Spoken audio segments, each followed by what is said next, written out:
It's a great pleasure to be the moderator of this panel. We are having an amazing conference with lots of intellectual ideas and also enriched with spirituality. And that is the most amazing thing. We are appealing to all our senses of the mind and the heart at the same time. So it really feels wonderful. The only missing piece is the senses of the stomach. We cannot physically feel in that, but hopefully in the future and the next conference we will be able to get together and share our presence with each other, as well as some great food, as always we did in the past. So our panel is in the session 6 of our conference, and the second panel of this session, titled Sufism and Peaceful Coexistence.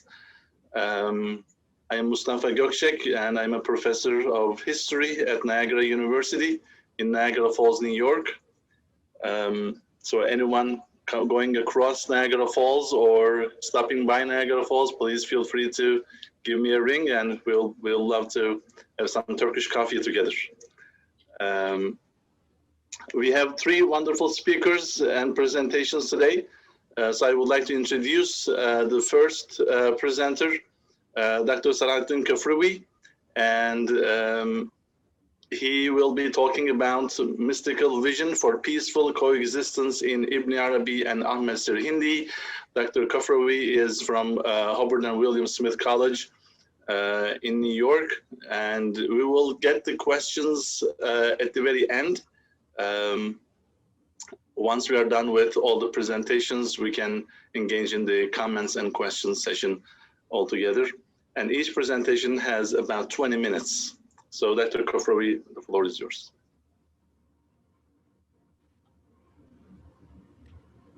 Thank you, Mustafa.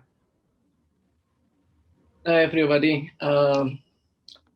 Today, I would like to talk about the mystical vision of peaceful coexistence in Ibn Arabi and Ahmad Sirhindi, with a specific focus on their view of the concept of unity.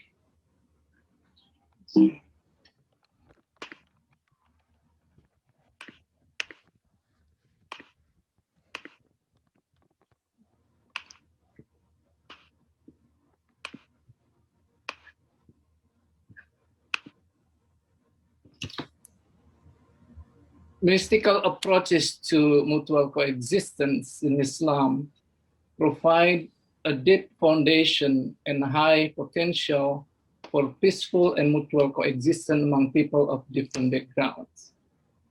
While such a discourse of coexistence could arguably extend to beyond the Abrahamic religions, or even to non-religious humanistic faith traditions, including atheism, this paper will only discuss mutual coexistence from intra-religious tradition in Islamic mysticism. I will address the topic of mutual coexistence by focusing on the concept of unity in 2 different schools of mystical thoughts offered by 2 major thinkers. One is Ibn Arabi, who died in 1240, and the other one is Ahmad Sirhindi, who died in 1624. 2 major thinkers of medieval Islam, Ibn Arabi, and the early modern Islam, Ahmad Sirhindi, known as a Sheikh al-Akbar, the greatest Sheikh. Ibn Arabi lived in the Abrahamic multi-religious milieu of Andalusia. Ahmad Sirhindi lived in the beyond the Abrahamic multi-religious Mughal Empire under Jahangir, who ruled in 1605 to 1627 in India. I will specifically examine Ibn Arabi's notion of wahdatul wujud, unity of being, and Ahmad Sirhindi's notion of wahdatul shuhud, the unity of witnessing, and their potential for building mutual coexistence. If we were to choose only one concept that is basic and yet central in Islamic theology, then Tawheed would be that one concept. Derived from the Arabic word wahid, one, the verb wahada yuwahidu tawhidan literally means to make it one, or to assert oneself, to assert oneness. It has been theologically understood as the oneness of God.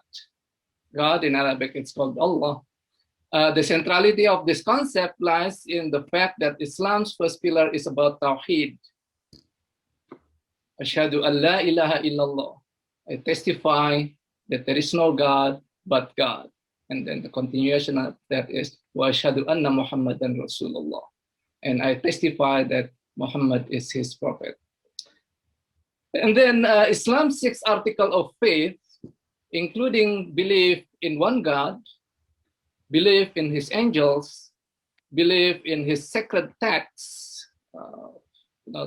To be Muslim, one needs to recognize the validity of the revelation given to various prophets. We have a Torah, the Torah. We have the Zabur, the Psalm of David.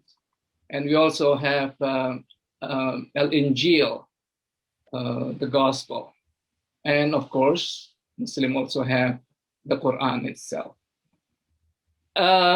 It's also belief in the messenger of God, the day of judgment, and the destiny. Also manifest, all of these articles of Iman manifest Tawheed, because all of those are unified under one single umbrella, and that's the belief in the oneness and unity of God. In Muslim societies, to be formally recognized as Muslim, one needs to make a declaration of faith or shahada that includes two articles. The first articles of shahada pertains to the oneness of God. As expressed in the creed, La ilaha illallah, there is no God but God, Muslims believe in the absolute oneness of God. He is believed to exist eternally before, during, and after creation. Muslims believe that God is absolutely one in his being, in his speech, and in his action. They believe God to be the Alpha and Omega of all things. They believe in him as the ultimate reality of all existence. All creation is dependent on God. As will be clear later, Ibn Arabi interprets La ilaha illallah, the expression, there is no God but God, as La mawjuda illallah. There is nothing in existence except God. While this interpretation does not pan out with theological dualism of God on the one hand and all of his creation on the other, it does go well with the view that God is the ultimate reality of everything that exists. God is the ultimate one. This view starts from the assumption that something exists by virtue of something else, which is caused by something else. The series of causality continues infinitely until we posit something as the prime cause of the series. Using Avicennan logic, Ibn Arabi views being to be either necessary, contingent, or impossible. So we have wajibul wujud, mumkinul wujud, and mumtani'ul wujud. The impossible being is postulated as that is contradictory in terms, such as the triangular square or married bachelor. We understand a figure could be a triangular, square, or take any other geometrical shape, just as we understand a man could be married or bachelor. However, to say that a square is triangular or to say that bachelor is married does not make any sense, because being a square having 4 angles is not triangular, having 3 angles. In a similar way, being a bachelor means that a man is not married, while being married is not a bachelor. Thus, impossible being does not exist in the world, even if we were somehow able to imagine the concept of triangular square or that of married bachelor in our brain. What remains as the possibility to explain things in the world, therefore, consists of only contingent and necessary beings. Contingent being is postulated as that whose existence depends on the realization of its causes, or its cause or its causes, while necessary being as that whose existence is necessary, without which not a thing can exist. The existence of contingent being depend on the realization of its causes, which are contingent on other causes in a series of contingency until it can rely on something that does not depend on anything else for its existence but itself. Thus, the series of causality is contingent upon the existence of necessary being. For this reason, everything in the contingent world is ultimately non-existent unless necessary being lends its being the reliance for their causality. To trace back the Ibn Arabi's metaphysic, we can discuss Ibn Sina's characterization of this series of contingency and the nature of necessary being. And then the second article of Shahada pertains to the status of Muhammad as God's prophet. As Muslims believe it, God's divine mercy to humanity is manifested in his initiative to guide human beings by sending them guidance through his prophets. The Quran specifically mentioned 25 prophets and messengers of God, extending from Adam, the first human being in the Abrahamic tradition, all the way to Muhammad, Adam, Idris, Noah, Hud, Saleh, Ibrahim, Lut, Ismail, etc., etc., all the way to Prophet Muhammad himself. Beyond the 25 prophets, one prophetic tradition indicates that there are 313 more prophets and messengers. They include the 25 aforementioned prophets and messengers and 288 more whose identity is not specifically elaborated. Another prophetic tradition even suggests that there are about 124,000 prophets of God. These prophetic traditions keep the identity of these prophets anonymous. The fact that the Quran includes Adam in the list of the prophets and the belief that God sent thousands of prophets with anonymous identity suggests that God showed his guidance to the earliest human beings in the Abrahamic religions and possibly to all other religious communities. Muslims believe that all of these prophets received Tawheed as the overarching common message. Muhammad Abdul Haq Ansari gives summative illustration on different senses of how the concept of Tawheed has been used. He says that Tawheed as used in the Sufi literature means 4 different things. It means, first, faith and belief in the unity of God. Second, discipline of the internal and external life in the light of that faith. Third, the experience of union and oneness with God. And fourth, a theosophy or a philosophical construction of reality in the light of the mystical experience. The first 2 senses correspond well with Sharia. For Sharia-minded individual, Tawheed is about the affirmation of God's unity, or the ordering of life according to the demand that affirmation as defined in the Sharia. The third sense, which is the experience of union and oneness with God, as depicted in Sufi literature, concerns the perception of one being in the mystical experience. Finally, Tawheed as theosophical construct of reality is based on one's perception in mystical experience and translate that perception into an ontological and theosophical articulation. Our observation how the concept of Tawheed is used in Ibn Arabi and Ahmad Sirhindi suggests that unity is central in their mystical vision, as demonstrated in the concept of Wahdatul Wujud and Wahdatul Shuhud.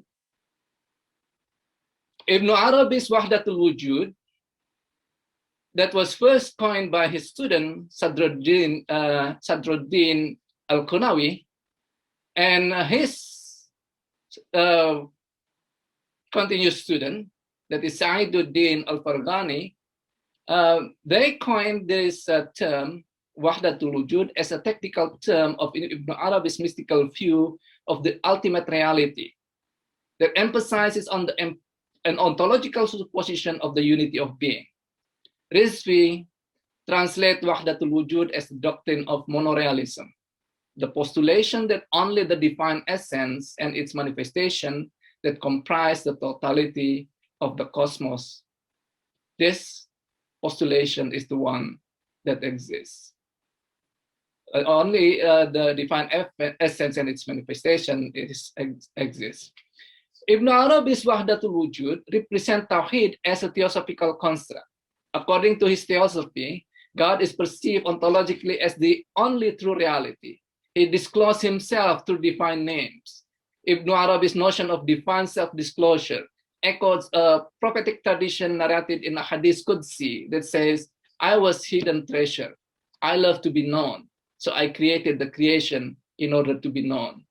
Based on this Hadith, various themes such as wujud, being, God as absolute being, names and attributes of God, the self-disclosure of God, love as the motive for creation, the concept and process of creation, and the concept of knowledge have been developed in speculative mysticism. We can go further into the discussion of tajalli if we would like later. For Ibn Arabi, the notion of tajalli or self-disclosure is the mechanism through which the world came to be.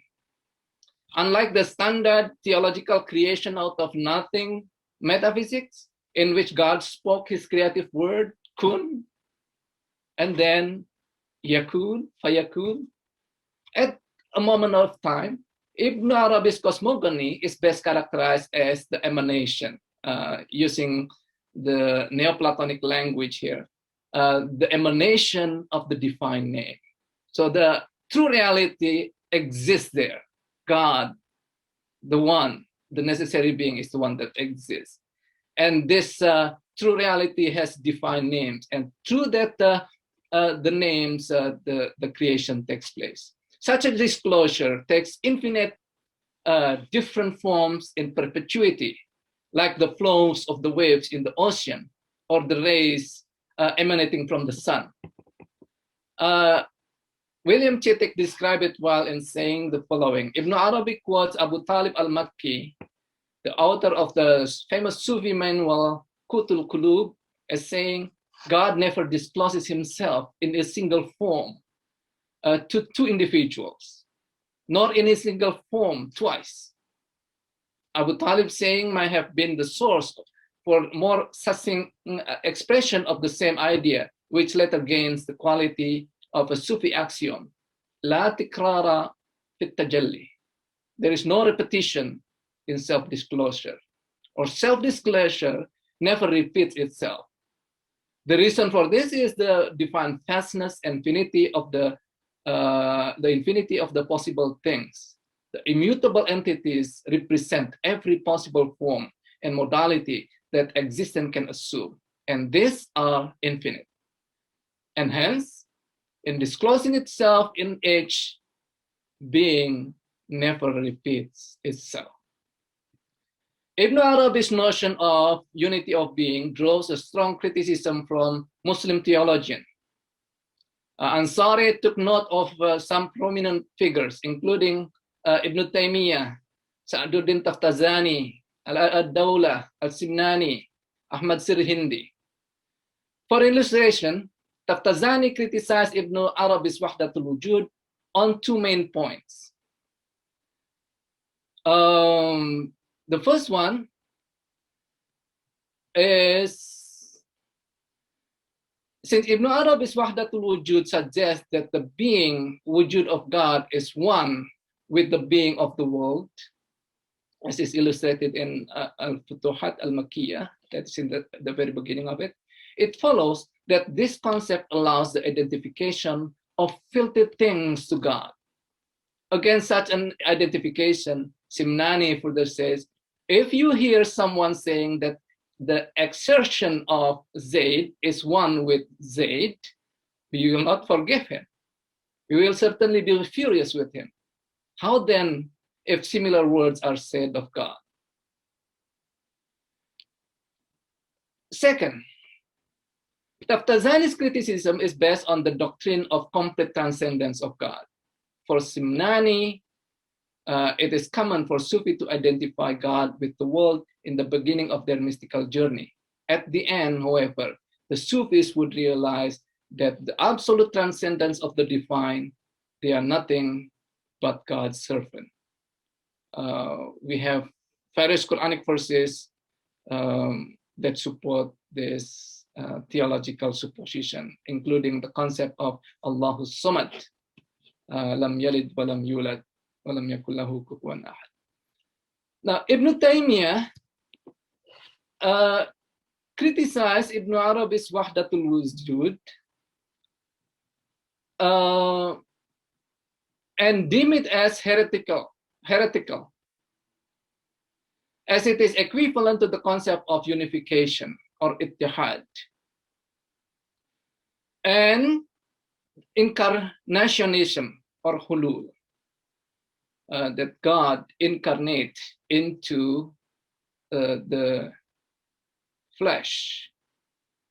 For Chitik, Ibn Taymiyyah's hostile attitude toward Ibn Arabi, toward Ibn Arabi's Wahdatul Wujud, derived from Ibn Taymiyyah's understanding of this concept that is totally different from Ibn Arabi's concept. Following Ibn Sinan's metaphysic, Ibn Arabi makes the distinction between being or wujud in its original and real sense, and being or wujud in its derivative sense. Wujud in its original sense is good, and the real sense belongs strictly to God. In its derivative, metaphorical, and unreal sense, it belongs to everything other than God. Ahmad Sirhindi was aware of Ibn Arabi's notion of Wahdatul Wujud and the criticism of his predecessors. Having affirmed Taftazani's criticism, Sirhindi uses Ibn Arabi's model with a modification. So he did not completely reject Ibn Arabi's Wahdatul Wujud, but he modified in such a way that it goes in line with his perception of mysticism that has to be to go in line with the Sharia. He pointed out that the experience of union or oneness is only a stage in the journey of the Sufi, not the end. He should continue his march, go beyond that stage, realize the transcendence of God, and reaffirm his own servanthood. Being critical of Ibn Arabi's concept of Wahdatul Wujud, Ahmad Sirhindi holds the view that Wahdatul Wujud is regarded only as a preliminary step on the way to the absolute truth. For him, the superiority of Wahdatul Shuhud over Ibn Arabi's Wahdatul Wujud in saying the mystics intoxicated experiences unitive ecstasy and sees nothing but God. In spiritual intoxication, which does not change after his return, he tries to build up and elaborate the doctrine of unity of being. For Sirhindi, this quote, Tawhid Shuhudi is to see one being. That is, in his perception, the Sufi has nothing but one being. Tawhid Wujudi, on the other hand, is to believe that there is only one being there, that other things are non-existent, and that in spite of their non-existence, they are the manifestation and appearance of one being. Now goes to the criticism. Although Sirhindi put himself as the advocate of Sharia-based Sufism, he himself uses mystical and symbolic language that he criticized. For example, he uses intoxicated language in one of his letters. This is a quote, "I am a direct disciple of God, and my hand is a substitute for the hand of God. I am a disciple of Muhammad through a number of links, but I am a direct disciple of God with no links in between. Hence, I am a disciple of Muhammad as well as his colleague, coming after him to the same feast. Even though I am an attendant, I have not come without an invitation. Though I am a dependent, I have a kind of independence. Even though I am his follower, I share his honor. I share not as an equal, that is infidelity. I share as a servant, share with his master. As we can see, Sirhindi's account of his mystical journey uses intoxicated language. To be distinguished from Ibn Arabi, Sirhindi rejects the idea of self-annihilation or fana, and eternity or baqa, in a realized unification or hulul with God. Instead, the two remain distinct. In God's presence, Sirhindi affirms himself as his servant. It is also to be noted here that Sirhindi equates himself as Prophet Muhammad's colleague in being the disciple of God. Such a stance and his assertion that he surpasses the stages of Uthman ibn Affan, Umar al-Faruq, and Abu Bakr as-Siddiq, one of the other, and came to a stage of mahbubiyah, a little below the stage of the Prophet. Such a stance drew criticism from his contemporaries and even modern authors.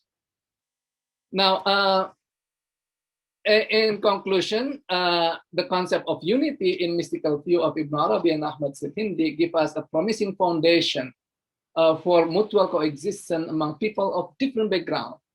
In their accounts of mystical experience, all beings share the same status as the manifestation of the divine. In Ibn Arabi's case, the world is described theosophically as the manifestation of the divine, and the ultimate mystical journey is being annihilated and be united with God.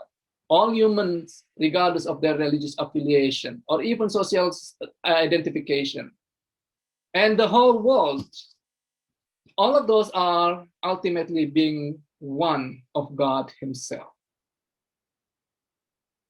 In eternity, unity is manifested in the case of Ibn Arabi, or in Sufi perception of the unity with God in the case of Sirhindi. While these notions are very conceptual, I might not offer practical solution to remove the obstacle for peaceful and mutual coexistence. They do serve an important element of religious basis, Sufic praxis. Like the Gabrielian tradition about Iman, Islam, and Ihsan, for example, one time Prophet Muhammad was narrated to have received a guest asking him, what is Iman? And then the Prophet Muhammad says, Al-Iman an tu'mina billah wa malaikatihi wa kutubihi wa rusulihi, to the end. That Iman is belief in God, his messenger, his sacred text, to the end. All of the 6 articles of Iman. And then upon receiving that response, the guest who asked him the question said, Sadaqta, you are right. And then the next one, he asked another question. Mal Islam, what is Islam? Al-Islam, an tashhada an la ilaha illallah ila akhirih. That Islam is that you testify that there is no God but God, to the end of it, to the end of the 5 pillars of Islam. And then upon receiving that answer, the guest also responded, Sadaqta, you are right. And then finally, he was asked with the last question, Mal Ihsan, what is Ihsan? Ihsan is that you serve God as if you see him. If you don't see him, God indeed sees you. Now, these are the 3 dimensions of religion. We cannot take only one element, that is Iman, to be the religion of Islam, or the formal expression, the formal ritual of Islam as the religion of Islam, or the ethical dimension only. Islam has all of those 3 dimensions. And so when I speak about the concept of wahdatul wujud in Ibn Arabi's mystical view and wahdatul shuhud in Ahmad Sirhindi, it is only a vision, but the vision is not empty word. It is also related to the praxis. They are interrelated, that represent different and yet interrelated dimensions of Islam. They are similar to Bruce Lincoln's view of religion that include discourse, practices, community, institution, or to the idea of 3 RBs or 4 RBs, that is religious believing, religious behaving, and religious belonging, or religious befriending. In all of this, belief, discourse, and vision constitute an important element of religion, especially in the context of its promotion of peaceful and mutual coexistence. And I see that Islam has 3 major dimensions at the very least. One is the spiritual side, and second one is the formal side, and then the third one is the ethical side. It is beyond the scope of this paper to uncover how the mystical vision of unity might or might not translate into the actual behavior of religious individuals who follow Sufic vision. We can also talk about what is the translation of that in Ahmad Sirhindi, for example, which is very problematic. But at this point, I'm focusing only on the vision of unity in these 2 scholars. Let me hear from you how to improve this sketch paper. Thank you very much, everyone. Thank you very much, Dr. Kafrawi. Great topic, great presentation. Our next scheduled speaker, Dr. Sarut Toprak, will not be able to join us. Apparently, he sent a message earlier about his inability to join, but there was some issue with the communication at some point in that line of emails, but now we found out that he will not be able to join us today. So we have actually longer time for each of our, both of our presentations. So our next presenter is Dr. Abdullah Lheedan from King Saud University, and his talk will address the spiritual crisis and peaceful coexistence, the role of Islamic scholars. Dr. Abdullah, the floor is yours. Thank you. And just one reminder, we will be posting the link for the panel evaluation. So please, before you leave, fill out the evaluation on the link that we will post on the chat. Thank you. Thank you, Doctor, for your introduction. And Muslims are advised to start their speech by saying Bismillah ar-Rahman ar-Rahim, which means in the name of God, the merciful, the compassionate. And this is make you, the speaker, and also the listeners, feel the presence of God and ask God for guidance and help. And since we are talking about Sufi traditions, it's good to feel the presence of God Almighty. My paper is the role of Islamic scholars in the solving the crisis of conflict, and the exact title is the spiritual crisis and peaceful coexistence, the role of Islamic scholars. The purpose of religion is to treat person's soul and his heart. The Islamic scholar is seeker of treatment for soul and heart. So the Islamic scholar is like a doctor who can diagnose the disease and then prescribe the medicine. But they are soul doctors. They have to. They should have the qualification for diagnosing the spiritual crisis and proposing the solutions in light of the text of the Quran and the Sunnah.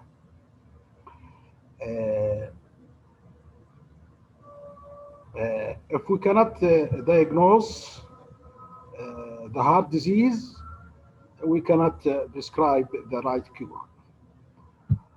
The first command of the Islamic revelation to Prophet Muhammad, peace be upon him, was not believe, but read, meaning learn. Indeed, we are what we teach and what we learn.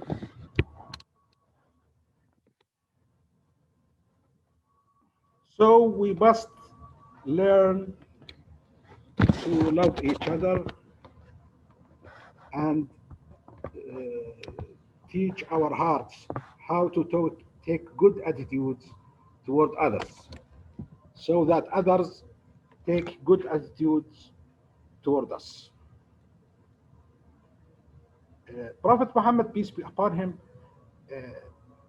said in one of the hadiths, the tradition of the Prophet, that Prophet do not inherit money and property. They inherit knowledge. So the knowledge keeper, the ulama, the scholars, are the inheritance of the prophets. And this makes the scholars in a high rank in the Islamic society,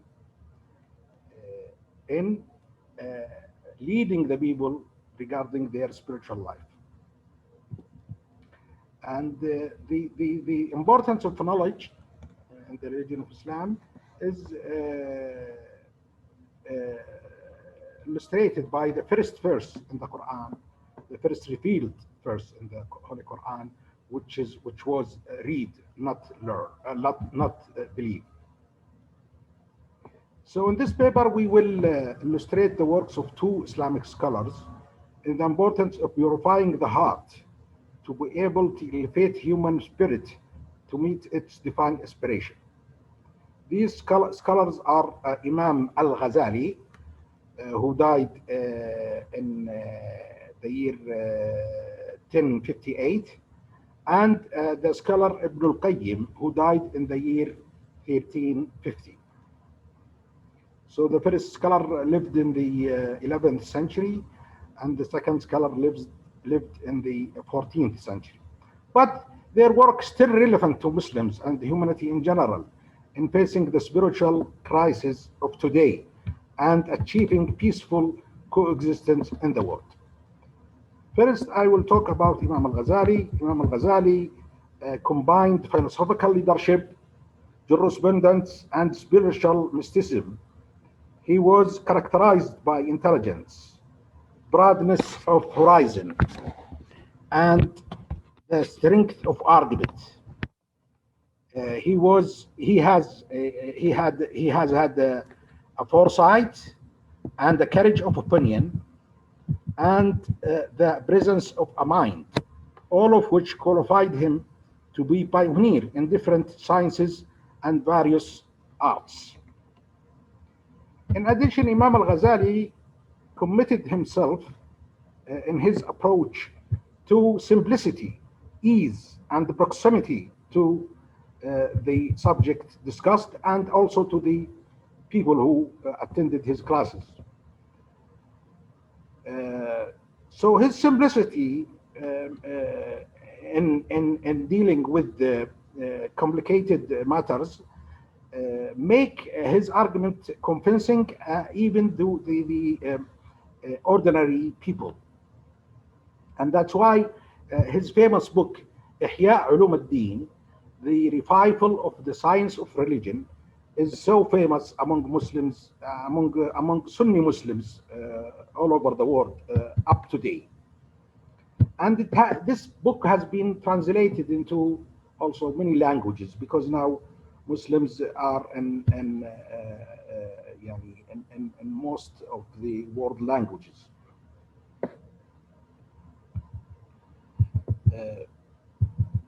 If we look at his book, it's a very long book, more than 10 volumes, and it has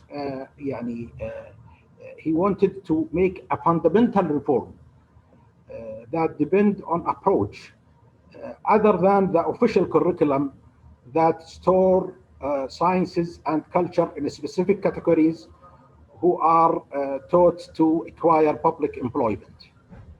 Therefore, we see Imam al-Ghazali focusing on the goals that lead to raising the spiritual, moral, intellectual, and social level of individual in particular, and of society in general. He wanted to reformulate the entire value system to be consistent with the major goals of Islam, and was keen to achieve in the heart of the adherents of Islam and pursue its pledge to grow and develop in a peaceful coexistence. Among the most important of these values are objective that Al-Ghazali wanted to illustrate. We can summarize in many points. Number one, Al-Ghazali concentrated, number one, on these following points. Number one, human perfection. Al-Ghazali tried to raise the human psyche from a sphere of senses to the sphere of spiritual, and raising human beings from the level of submission to desire to the position of certitude to God. Al-Ghazali himself went through a personal experience that led to his spiritual perfection. He narrated that spiritual experience as the follows. His spiritual experience lasted more than 11 years, and he narrated his story as follows. I was still hesitant between attracting to the desire of the world and the call for the hereafter. For approximately 6 months, from the 1st of Rajab, which is the 7th month of Hijra calendar, in the year 488 Hijri calendar, and this month the matter exceeded the limit of choice to having to be silent, because God locked my tongue until I was not able to speak. So he was so confused. It became like a question of epistemology, trying to reach the truth, the absolute truth. And of course, he followed the regular education by memorizing the Quran and the Hadith. And also he was knowledgeable of different philosophy and the role of reason. So these two sources, the text and the philosophy or the reason or the mind, didn't solve his crisis. He was still hesitant. He was in confusion. So he was so depressed, so despaired. So he isolated himself. And in the beginning, he chose not to speak. But the disease, as he described it, grew in him to the limit of not able to speak. So in the beginning, he chose not to speak, but then he couldn't.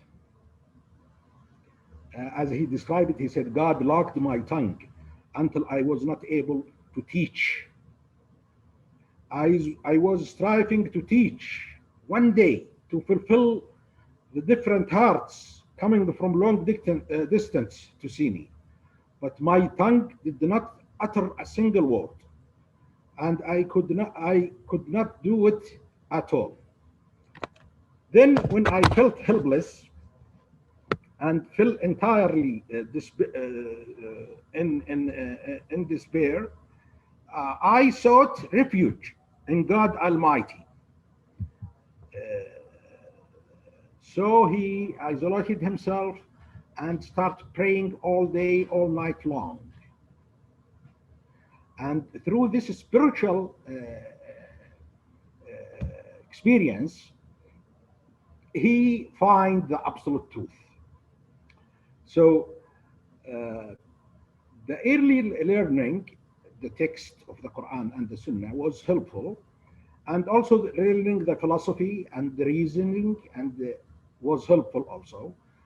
But he was a man looking for the absolute truth, as he described it, Ainul Haq, as to see as something in front of you. This is the high level of Iman. Because as my colleague described in the first paper, the angel Gabriel, alayhi salam, when he came to Prophet, he asked him about faith, and he stated the 6 articles of faith. And then he asked him about Islam, and he stated the 5 pillars of Islam. And in the third question was about ihsan, which is the perfection. The perfection. What is the perfection? Gabriel asked Prophet Muhammad, what is perfection? Ihsan. He said to worship God as if you see him all the time, as if he is with you all the time, as if you see him. So knowledge of something by hearing or by reasoning is different than knowledge by seeing and making absolute positive about that thing you believe in. This is the perfection of the faith.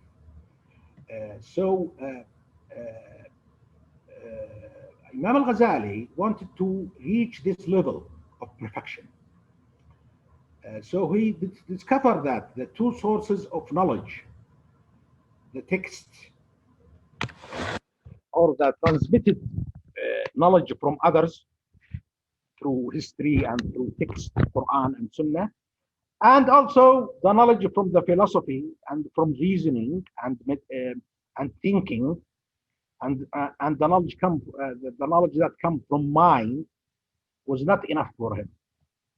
So he discovered a third source of knowledge, which is the spiritual knowledge. Through prayers, and he spent his all day and night praying and fasting during day and praying during night. Then he felt better. He felt like a light was put in his heart. But still he wasn't ready to go back to teaching.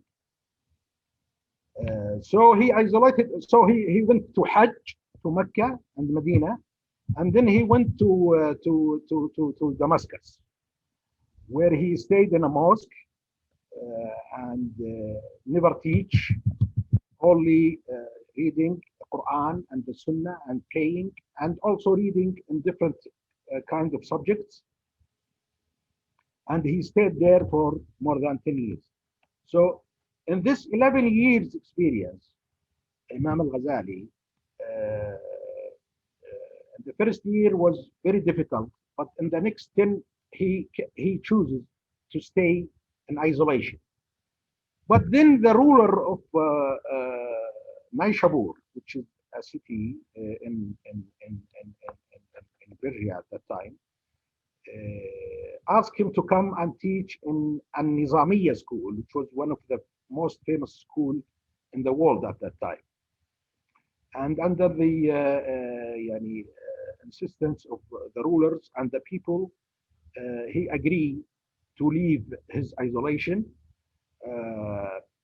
and go back to teach.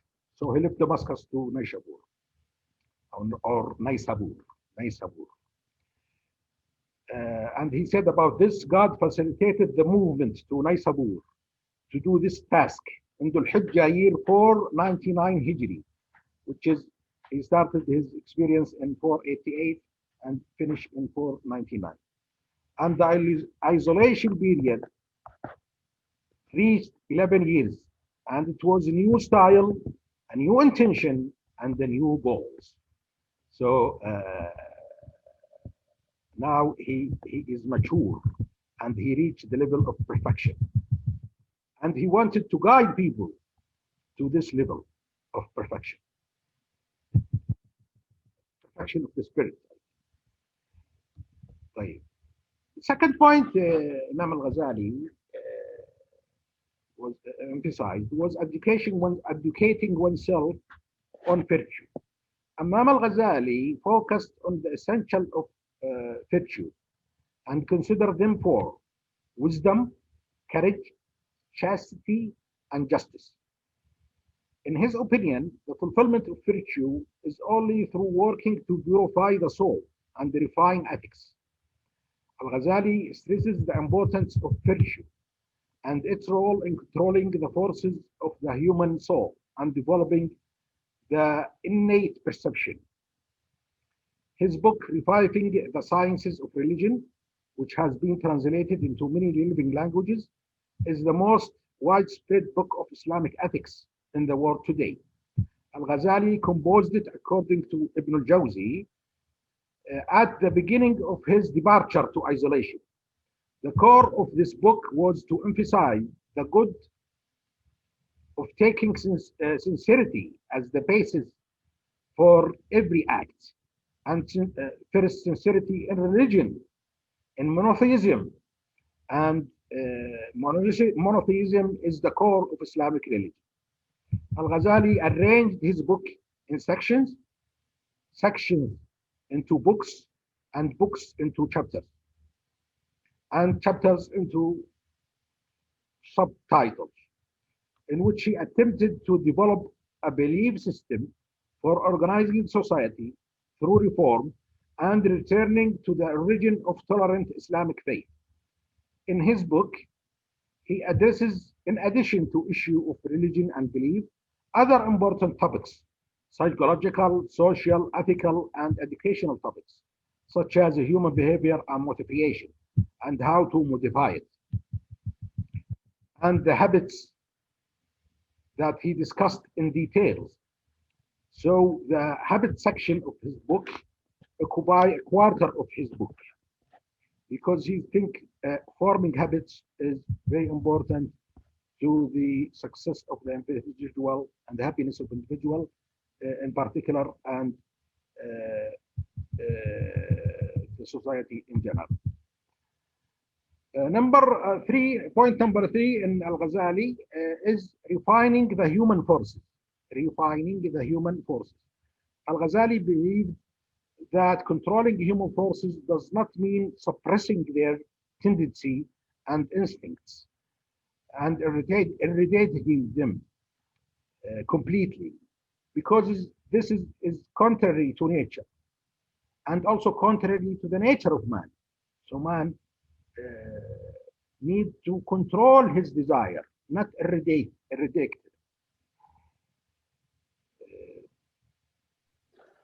Dr. Abdullah, if I can kindly interject, you have 5 minutes left. Okay, I'm sorry. So I will jump to the second scholar, Ibn al-Qayyim. Ibn al-Qayyim, our second scholar, Ibn al-Qayyim, was able to achieve magical mixture of his great knowledge, satisfying the ancestor, Salaf, and also satisfying the Sufi, the scholars, and the layman. So he's a bridge builder, Ibn al-Qayyim. As he combined, Ibn al-Qayyim was able to combine the jurisprudence and the ancestors' knowledge, and STHC, which came from Sufism.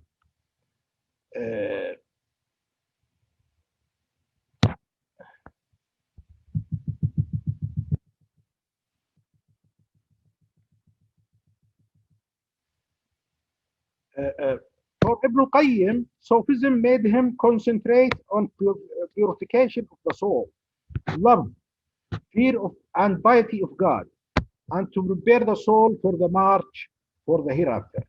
Ibn al-Qayyim thought that true Sufism is following the Sunnah and the God revealed to his messenger, and his sources have to be the Quran and the Sunnah. Major points in Ibn al-Qayyim. Number one, love and humility.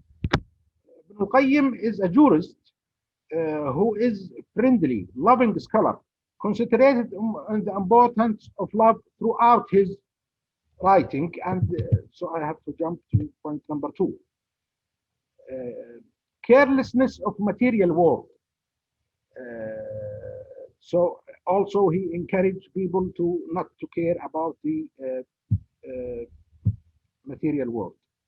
Number three, determination. He concentrates on the determination.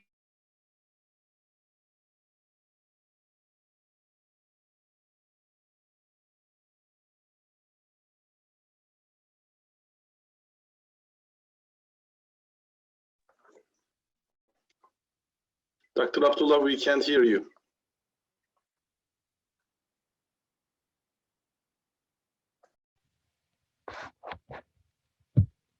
Okay, now I think you are back. Okay. We heard determination. Okay. Determination was very important in Ibn al-Qayyim, and he said people differ in their determination, not in their forms. So determination was very important for him, and there is a lot of saying, quotation from his books, but I will just mention one quotation.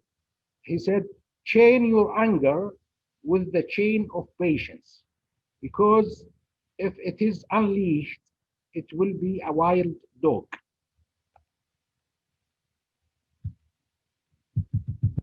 Also, he concentrated, point number four, generosity. Also, number five, he emphasized isolation.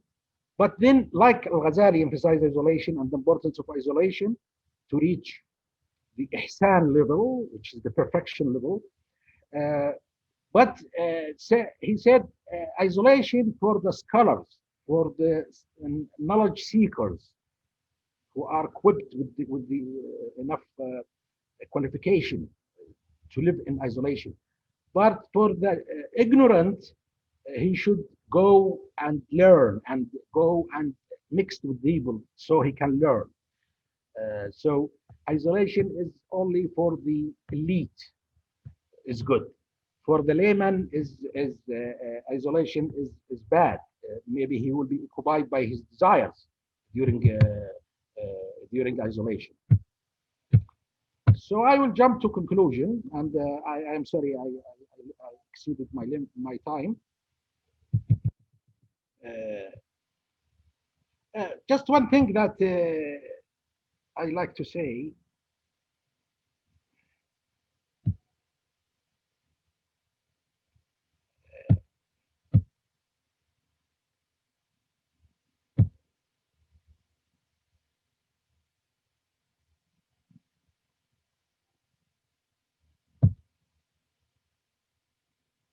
Of course, the most important book we talk about Ihya Ulumuddin for Al-Ghazali, the revival of science of religion, and for Ibn al-Qayyim, his most important and widespread book is Madarij al-Salikin, which means the steps.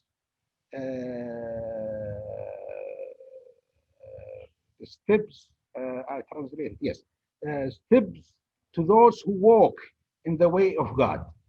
مدارج السالكين إلى رب العالمين.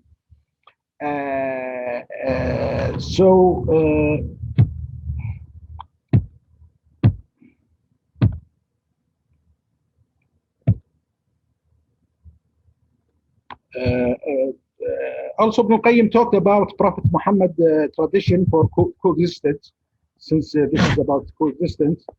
So he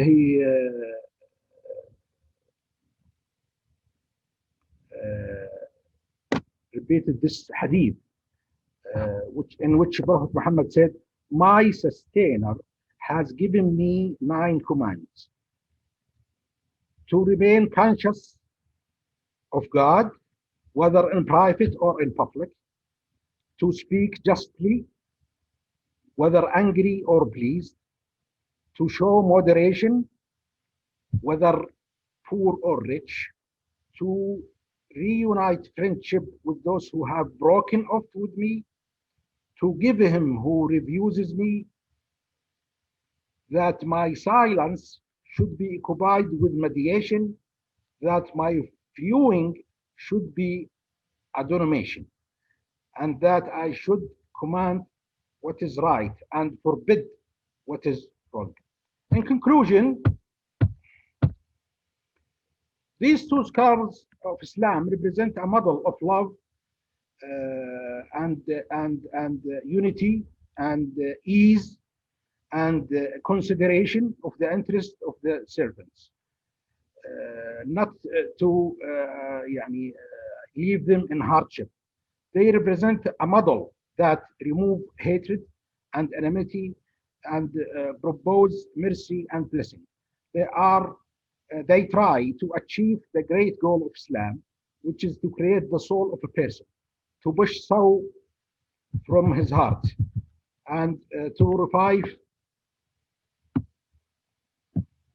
I'm sorry. And to revive, to push sorrow from his heart, and to revive his conscience with the faithfulness of his great mission on earth. Material and physical life exhausted man. Thus, our scholars aimed at a bright window, a way out of this dark tunnel of desires and material things. So I cannot only but thank the chair of this session and thank the other participant and the people present for their patience, and thank you very much. I'm looking forward for the question part of the session. Thank you very much. Thank you. Thank you, Dr. Lheedan and Dr. Kafrawi. It was a great pleasure to hear your presentations. Yes, I would like to open it up to any comments or questions from our audience. You're welcome to write your thoughts on the chat or directly to the presenters, or you can just turn on your microphone and take turns to ask your questions or share your thoughts.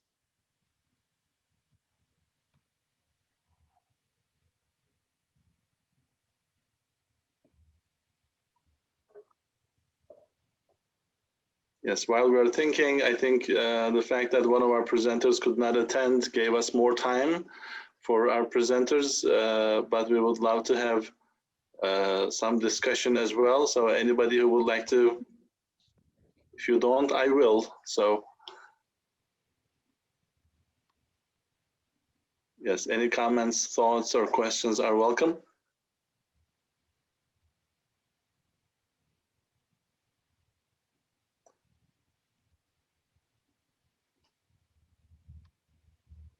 I would like to take the opportunity to allow our presenters to elaborate a little bit more on especially how to connect these scholars, because we have heard about essentially two scholars from Dr. Kafrawi and two scholars from Dr. Lheedan.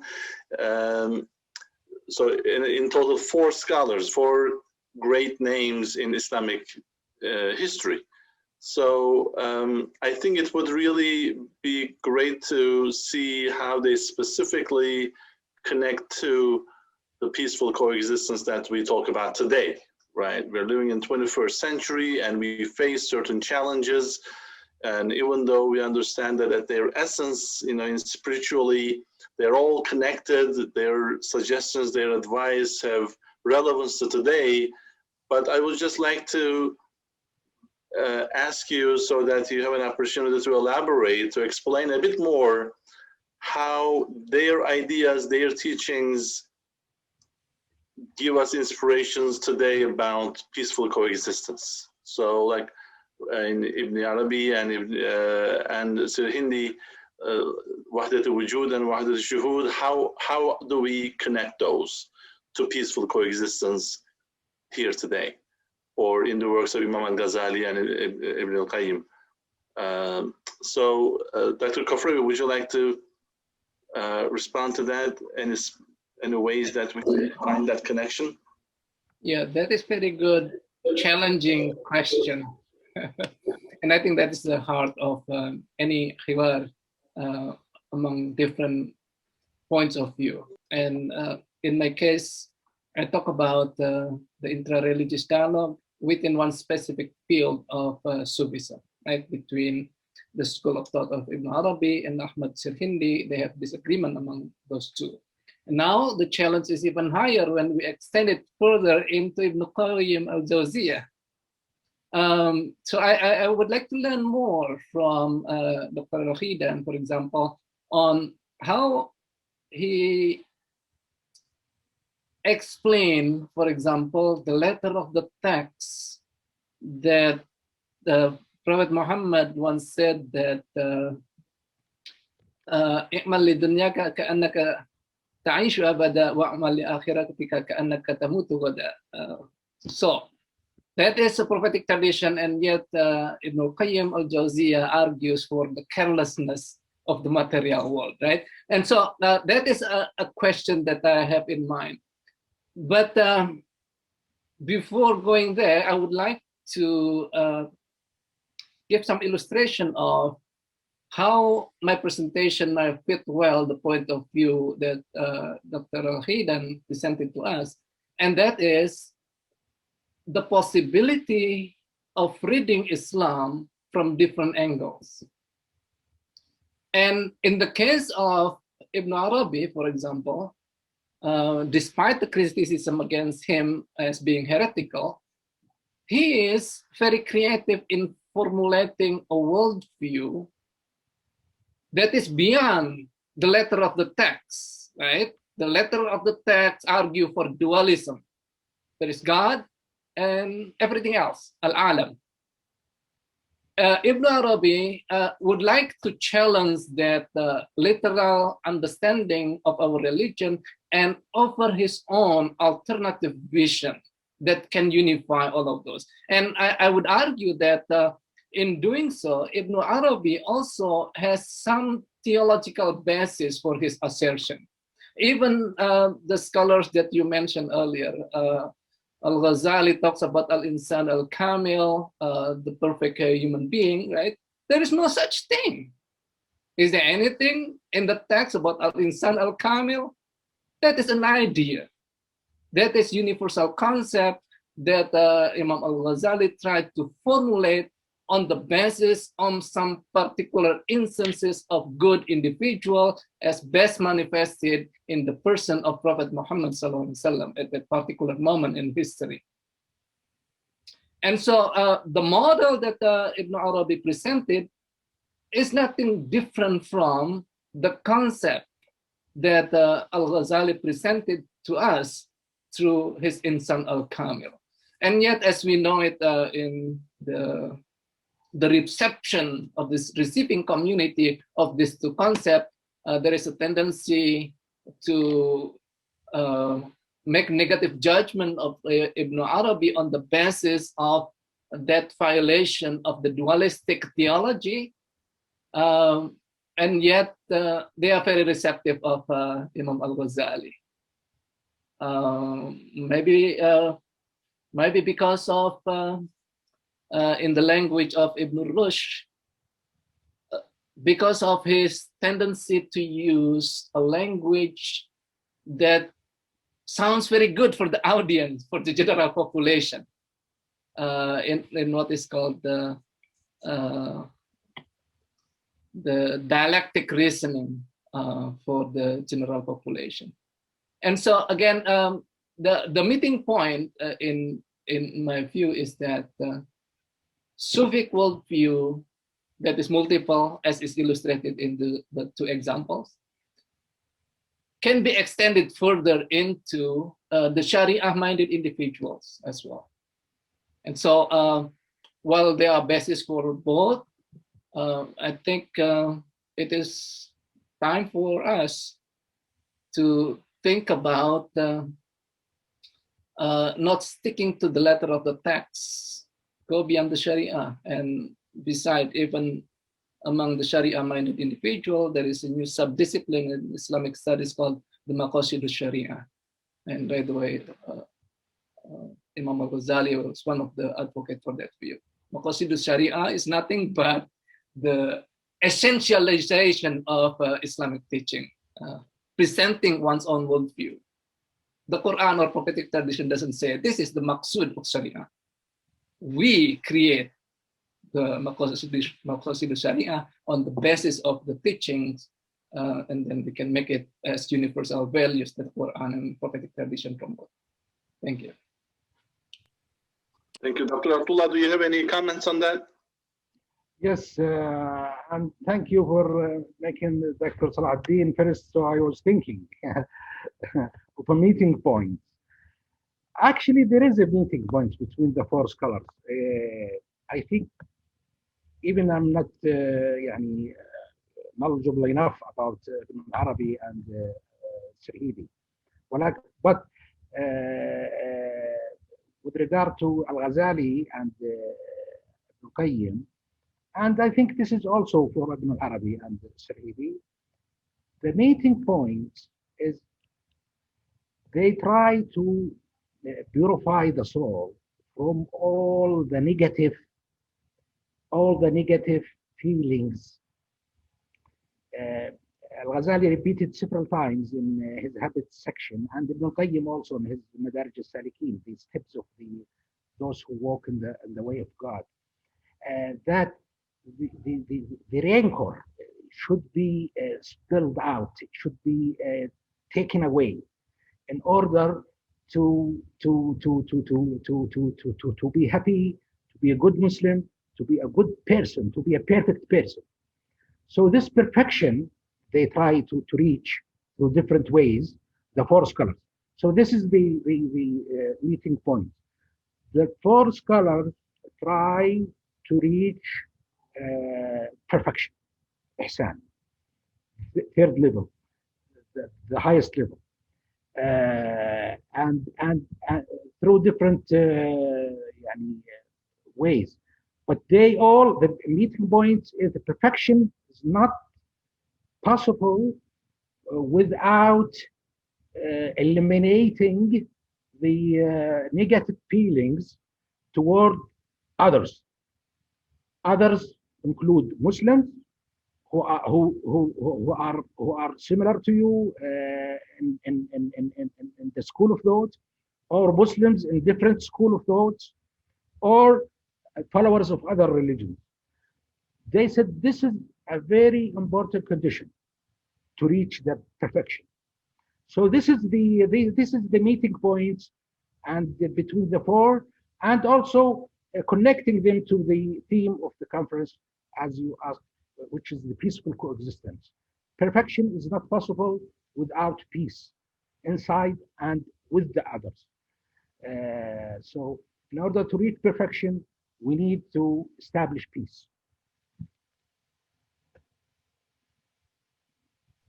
Thank you. That was great. Thank you very much. I would like to remind our audience that the evaluation link is in the chat. It is also available on our website on the panels page. So please fill out the evaluation for our panel.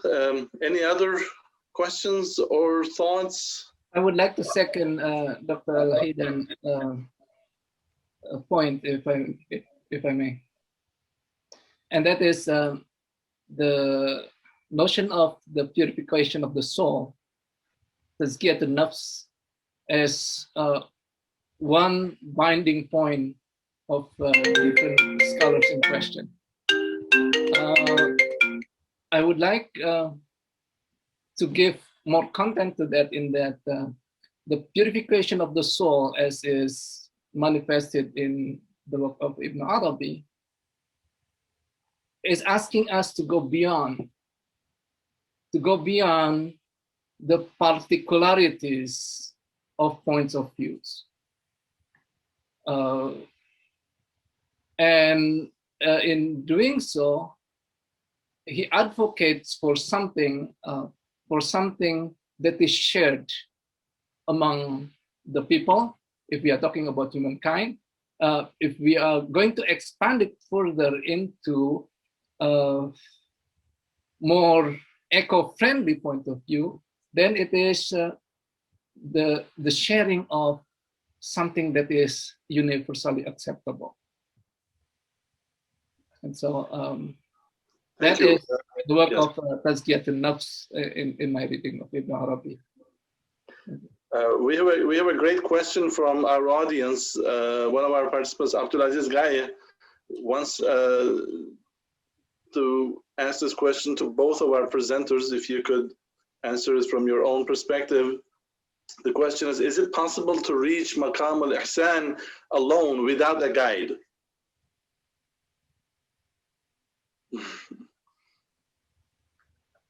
You know, there is, I think there are a couple other presenters on this issue, but whether you need a guide or what is your guide? Is it the Quran?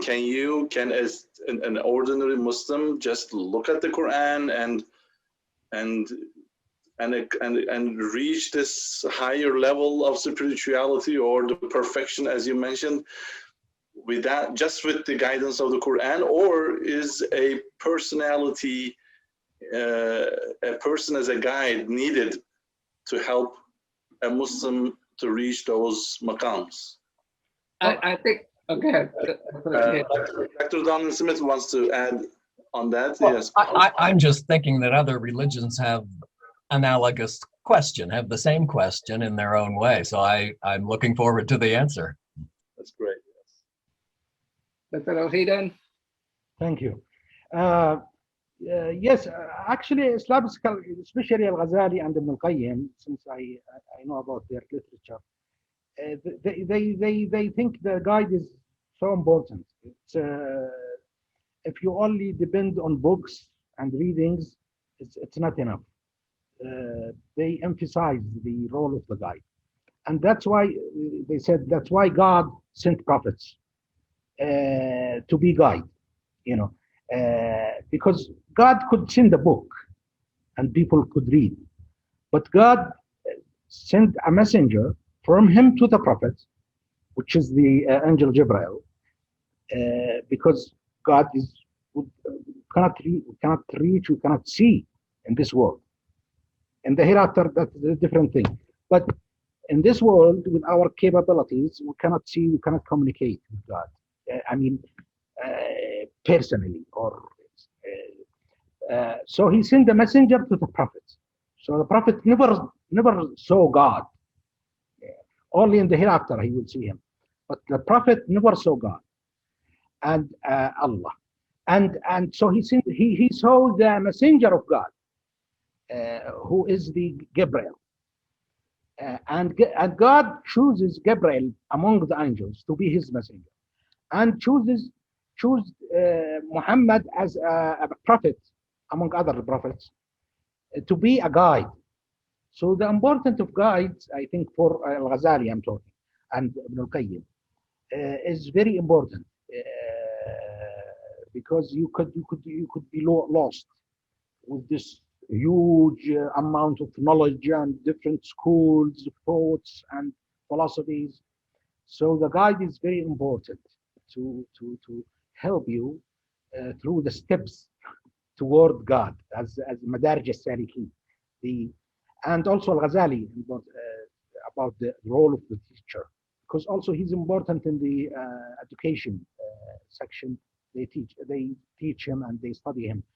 His writing is very related to their subject, because he treated the psychology and the education parts.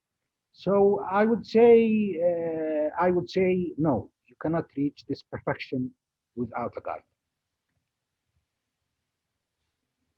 For me, it depends on the perspective. From practical point of view, yes, we do need a guide. In the Tariqah tradition, for example, in various Sufi movements, we have central place of the murshid, the central place of the guru, the Sufi master in the Sufic exercise. And even in non-Tariqah tradition, we need to have some sort of guide. Prophet Muhammad is described as Uswa Hasana. And even Prophet Ibrahim is also regarded as uswa, as a figure to follow, best figure to follow. Now, beyond that guide in person, in the overall tradition of Islam, we, of course, see the importance of guide. The Quran itself is described as the guide, as a hidayah, as guide for humankind, not only for Muslims, according to the Quran. That is a subject for more scrutiny, why it is guide for all human beings rather than for Muslims only. But the Quran is a guide, so it is important to have guide.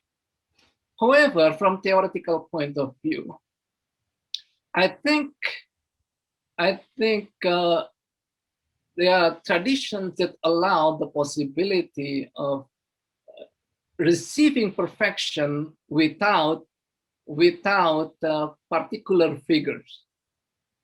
The notion of al-insan kamil is the guide, right? In an abstract theoretical way, nothing in person. This is not A, B, or C, even though some would argue that this is this or that figure, but that is an idea. That idea is the guide for Muslim as well. Now, in another theoretical exercise, we have the work of Ibn Tufail in what is called Hayy ibn Yaqdan. He even goes further than the guidance of the divine revelation. According to Ibn Tufail, which is a criticism of the formal following of Islam in that Andalusian period, he argues that from the narrative that it is possible for human being to achieve perfection, to attain the perfection. And that is not through the guidance of the divine revelation, but instead through his own intuition. And of course, from a theological point of view, we can say that there are two kinds of ayah Qur'aniyah revealed to Prophet Muhammad SAW, and we have ayah kawniyah that is implanted in nature. And so what Hayy bin Yaqdan learned is by living in isolation, not meeting any human civilization, not a single human being he met in his lifetime before he reached a kind of ecstatic life, finding the truth, and then finally he met people from other islands, and then they start to learn from each other and then compare notes. And then at the end, it's basically saying that the exercise that he has by paying attention peripatetically to the world surrounding him, by paying attention to causality, and this is his Aristotelian look at things, Hayy bin Yaqdan come finally to the observation of nature that leads him to causation, that finally leads him to the ultimate truth. And that is the necessary being, and that is the ultimate cause of everything. And he comes to that realization without any human guide. And then after that, he met compare note, and then he criticized the practice of some guide, human guide, and then trying to convince them of this ultimate reality, and yet he was unable to do so.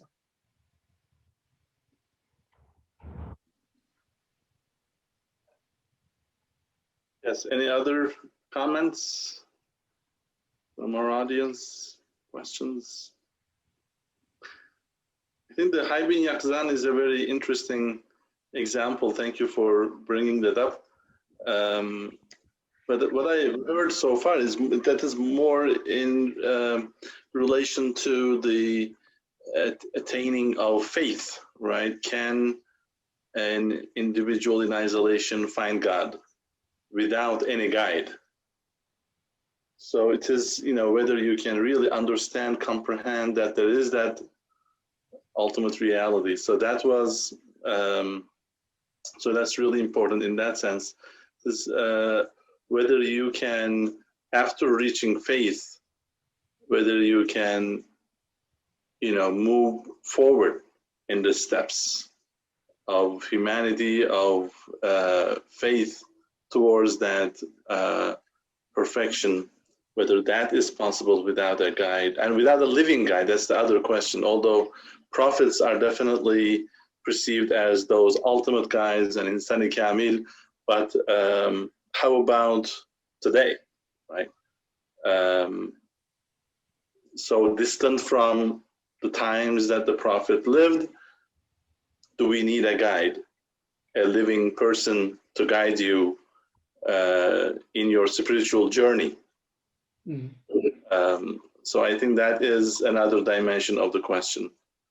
Yeah, I see that one thing that I learned from Hayy bin Yaqzan is the thought experiment that Hayy bin Yaqzan offered. It's purely hypothetical situation. What if somebody is born without any people surrounding?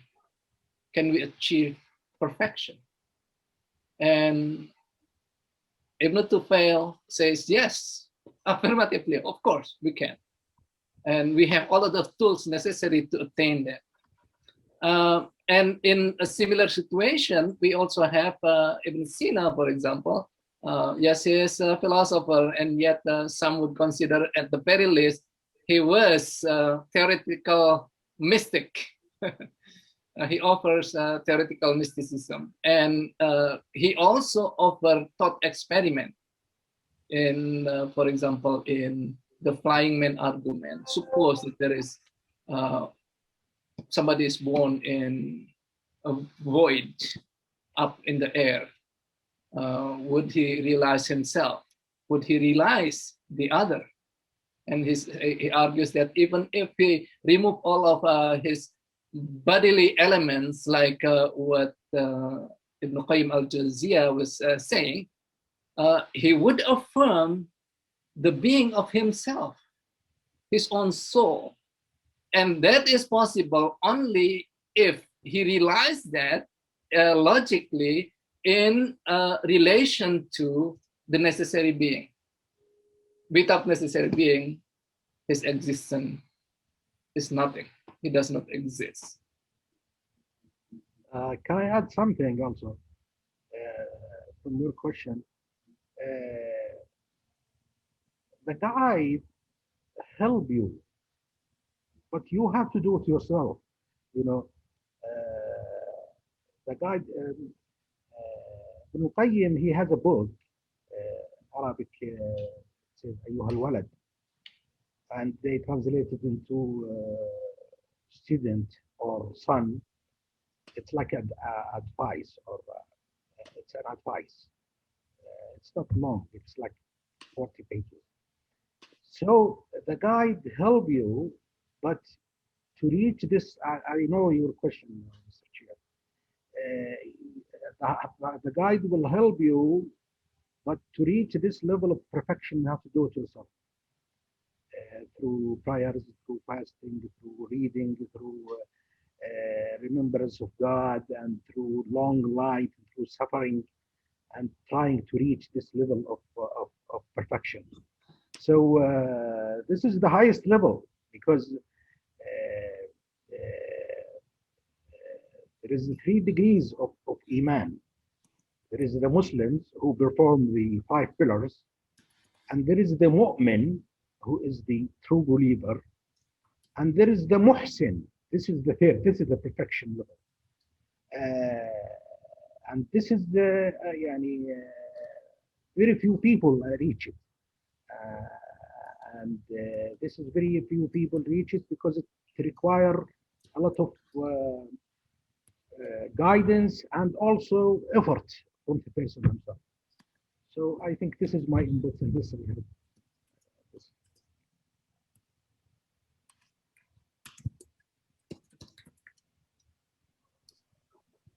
Thank you very much. Thank you to both of our speakers. We are officially out of our time for the panel. Again, I would like to remind you to click on the link in the chat box to fill out the evaluation for our panel. Thank you very much to all in attendance, and thank you again to both of our presenters who did a wonderful job and a very intellectually enriching experience to hear both of your presentations. Thank you. Those who would like could stay for an extended chat for another 15 minutes until the session will be closed. If you would like to engage in further discussion or just personal chat, that'll be fine. But those who need to leave, feel free to do so now and to take a break until our next panel, which starts at 2 o'clock, I think. So hope to see you then. We just received an email saying that so we have the 7th panel, 7th session after this one.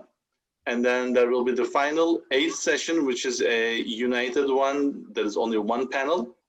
And that 8th session will continue into the concluding remarks and a discussion on where the next conference should take place, when, and which topic. So we would love to see your attendance there and have your ideas on these questions shared in that concluding session. So thank you all and have a great day. Thank you, Mustafa. Thank you, Dr. Lheedan.